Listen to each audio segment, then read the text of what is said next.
जब यमराज को यह पता चला कि कोई भी यमदूत अयोध्या में प्रवेश ही नहीं कर पा रहा, तब उनका क्रोध 7वें आसमान पर पहुंच गया और उसी क्षण यमराज स्वयं अपने भैंसे पर सवार होकर अयोध्या की ओर चल पड़े।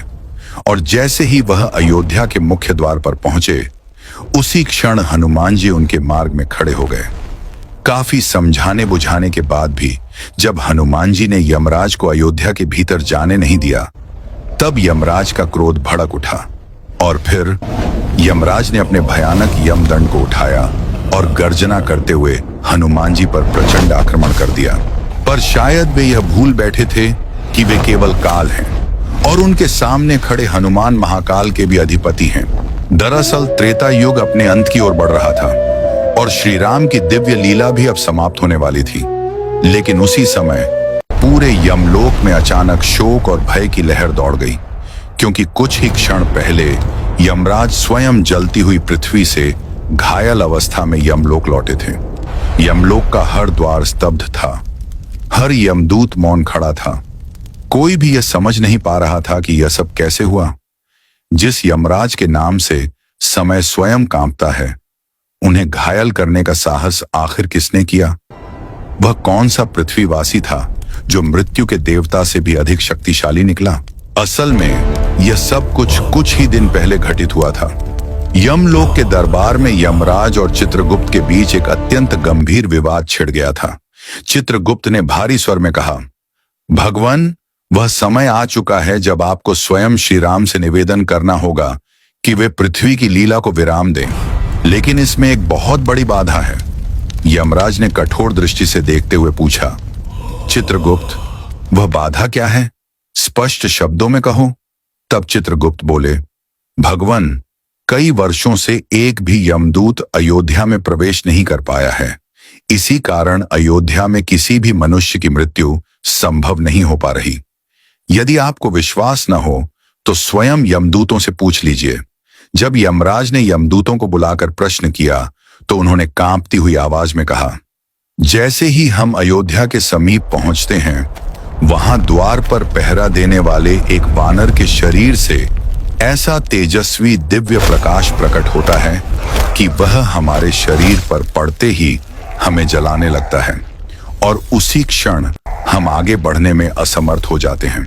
जब चित्रगुप्त ने यमराज को बताया कि अयोध्या के द्वार पर पहरा देने वाला वह वानर और कोई नहीं, स्वयं हनुमान है, तो यमराज के होंठों पर एक व्यंग्य भरी मुस्कान उभर आई।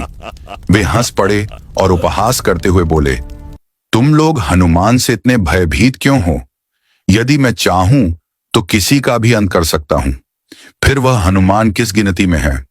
इतना कहकर यमराज ने एक पल भी देर न की। वे अपने भैंसे पर सवार हुए और सीधे अयोध्या की ओर प्रस्थान कर गए।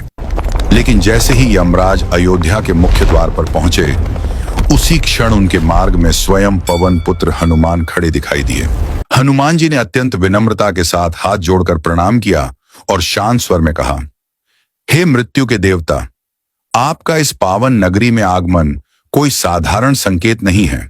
कृपया बताइए, आप किस उद्देश्य से यहाँ पधारे हैं? हनुमान की इस नम्रता के उत्तर में यमराज का स्वर और अधिक कठोर हो उठा।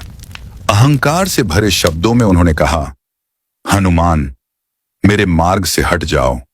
मैं प्रभु श्री राम से मिलने आया हूं। उनकी निर्धारित लीला अवधि अब समाप्त हो चुकी है। यह सुनते ही हनुमान जी का स्वर बदल गया। अब उसमें विनम्रता नहीं, अडिग संकल्प और धर्म की दृढ़ता थी। हनुमान जी दृढ़ स्वर में बोले, हे यमदेव, मेरे प्रभु की अनुमति के बिना कोई भी इस पावन नगर में प्रवेश नहीं कर सकता, और जब तक यह शरीर जीवित है, कोई भी शक्ति मेरे प्रभु को यहां से ले नहीं जा सकती। आप वापस लौट जाइए। हनुमान के इन शब्दों ने यमराज के अहंकार को चुनौती दे दी। यमराज ने इसे अपना घोर अपमान समझा। उनकी आंखों में क्रोध की ज्वाला भड़क उठी। वे गरजते हुए बोले, हे मूर्ख वानर, तुम समय को रोकने का साहस कर रहे हो? मेरे मार्ग से हट जाओ, अन्यथा युद्ध के लिए तैयार हो जाओ। यमराज की यह कठोर वाणी और युद्ध का यह खुला आह्वान सुनते ही हनुमान जी का तेज भी प्रचंड हो उठा और उसी क्षण आरंभ हुआ वह भयानक महासंग्राम, जिसका देवता, दानव और दिशाएं सभी प्रतीक्षा कर रहे थे। क्रोधित यमराज ने अपने विशाल गदा को उठाया और प्रलय समान वेग से आक्रमण कर दिया। उत्तर में प्रभु हनुमान ने भी अपनी गदा को घुमाकर संभाल लिया और जब दोनों दिव्य गदाएं एक दूसरे से टकराईं तो ऐसा भयानक नाद गूंजा मानो समूचा ब्रह्मांड क्षण भर के लिए फट पड़ा हो। लेकिन इस भयानक टक्कर में यमराज की विशाल गदा चूर चूर होकर बिखर गई। क्षण भर के लिए यमराज भी स्तब्ध रह गए। अगले ही पल उन्होंने स्थिति को भांपते हुए अपनी तलवार को पूरी शक्ति से हनुमान जी की ओर फेंक दिया। उद्देश्य था एक ही, हनुमान का अंत। पर जो हुआ उसकी उन्होंने कल्पना भी नहीं की थी। हनुमान जी ने उस उड़ती हुई तलवार को हवा में ही थाम लिया और फिर अपने हाथों में ऐसा दिव्य बल संचारित किया कि देखते ही देखते वह तलवार टुकड़े टुकड़े होकर बिखर गई। अब यमराज को अपनी पराजय समीप दिखाई देने लगी। क्रोध, भय और अहंकार तीनों एक साथ उमड़ पड़े और तब यमराज ने अपना सबसे शक्तिशाली अस्त्र निकाला, यमदंड। वे गर्जना करते हुए उसे पूरी शक्ति से हनुमान जी पर चला बैठे। यमदंड को अपनी ओर आता देख हनुमान जी का शांत और दिव्य मुख अचानक अग्निकुंड की भांति दहक उठा। उन्होंने अपने स्वरूप को क्षण भर में इतना विस्तृत कर लिया कि यमराज उनके सामने चींटी समान प्रतीत होने लगे। और जैसे ही वह भयंकर यमदंड उनके समीप पहुंचा, हनुमान जी ने अपना विशाल मुख खोला और उसी प्रकार उस यमदंड को निगल लिया जैसे कभी भगवान शंकर के त्रिशूल को निगल लिया था। यह दृश्य देखकर यमराज की बुद्धि मानो क्षण भर के लिए भ्रमित हो गई और तभी क्रुद्ध हनुमान जी ने अपनी गदा से ऐसा प्रचंड प्रहार किया कि यमराज वेदना से कराह उठे। जीवन बचाने के लिए वे युद्ध भूमि से पीछे हटने को विवश हो गए। यमलोक पहुंचने के बाद भी यमराज के शरीर में कंपी बनी रही, क्योंकि आज मृत्यु स्वयं पराजित हो चुकी थी और अब यमराज के मन में एक ही ज्वाला धधक रही थी, हनुमान को पराजित करने की ज्वाला। इसी उद्देश्य से उन्होंने अपनी शक्ति को और प्रबल करना आरंभ कर दिया। उधर एक दिन हनुमान जी प्रभु श्री राम के चरण दबा रहे थे। श्री राम सिंहासन पर विराजमान थे, गहन विचार में लीन और अपने हाथ की अंगूठी को एकटक निहार रहे थे। अचानक वह अंगूठी हाथ से फिसल गई और भूमि में बने एक सूक्ष्म छिद्र में समाती चली गई। श्री राम ने तुरंत कहा, हनुमान, मेरी अंगूठी गिर गई है, उसे शीघ्र ले आओ, कहीं खो न जाए। आदेश मिलते ही हनुमान जी ने अत्यंत सूक्ष्म रूप धारण किया और प्रचंड वेग से उस अंगूठी के पीछे बढ़ चले। पर यह कैसी लीला थी!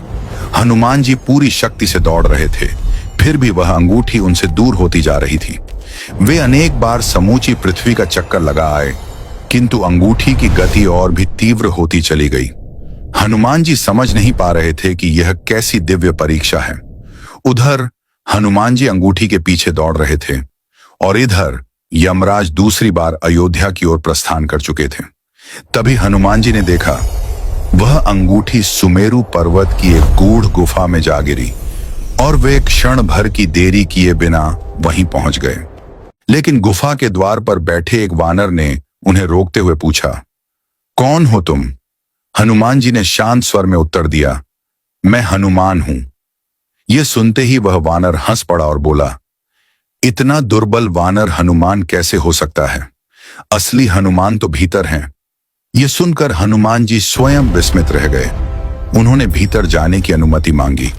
अनुमति मिलते ही वे गुफा में प्रविष्ट हुए।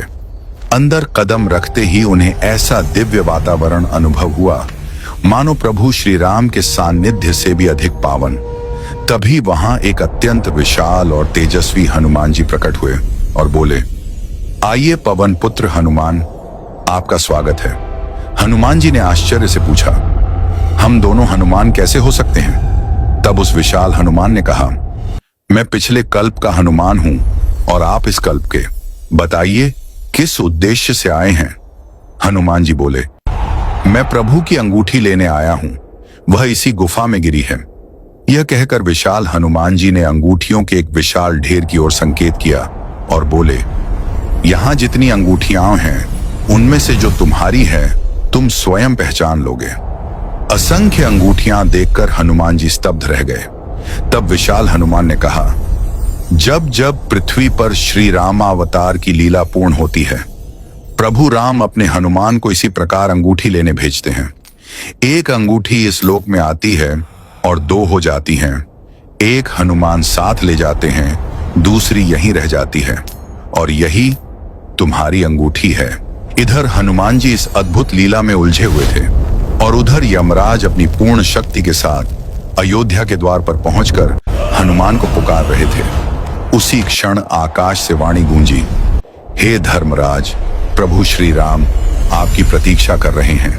हनुमान के लौटने से पहले आप उनके महल में पहुंच जाएं। ये सुनते ही यमराज ने अपना वेश बदला और तुरंत श्री राम के महल में प्रवेश किया। श्री राम ने उन्हें सम्मान पूर्वक बैठने को कहा। तब यमराज बोले, प्रभु, हमारा संवाद अत्यंत गोपनीय है, कोई इसे न सुन पाए, इसका प्रबंध करें, और यदि कोई सुन ले तो उसे मृत्यु दंड मिले। श्री राम ने यह दायित्व लक्ष्मण जी को सौंपते हुए कहा, जब तक मैं स्वयं न बुलाऊं कोई भी भीतर न आए, अन्यथा उसे मृत्यु दंड मिलेगा। लक्ष्मण जी द्वार पर पहरा देने लगे। अंदर श्री राम और यमराज लीला के समापन और प्रस्थान की चर्चा कर रहे थे। उसी समय द्वार पर ऋषि दुर्वासा आ पहुंचे और लक्ष्मण जी से बोले, मुझे तुरंत राम से मिलना है। जब लक्ष्मण जी ने उन्हें रोका तो दुर्वासा क्रोधित हो उठे और पूरी अयोध्या को श्राप देने की धमकी देने लगे। लक्ष्मण जी गंभीर धर्म संकट में पड़ गए और अंततः बाध्य होकर वे भीतर प्रवेश कर गए। यह देखते ही यमराज तुरंत अदृश्य हो गए। इस घटना के परिणाम स्वरूप जब श्री राम ने लक्ष्मण का त्याग किया तो लक्ष्मण जी ने सरयू नदी में जल समर्पित कर देह त्याग दी। इधर जब हनुमान जी अंगूठी लेकर लौटे तब श्री राम अपने सभी अनुयायियों के साथ सरयू तट पर धाम गमन के लिए तैयार खड़े थे। संपूर्ण घटना जानकर हनुमान जी क्षण भर के लिए यमराज पर क्रोधित हुए, पर शीघ्र ही यह समझकर शांत हो गए कि यह सब प्रभु की दिव्य लीला थी। अंत में श्री राम ने हनुमान जी से कहा, तुम पृथ्वी पर ही रहो, और इसी प्रकार हनुमान जी अमर बने रहे।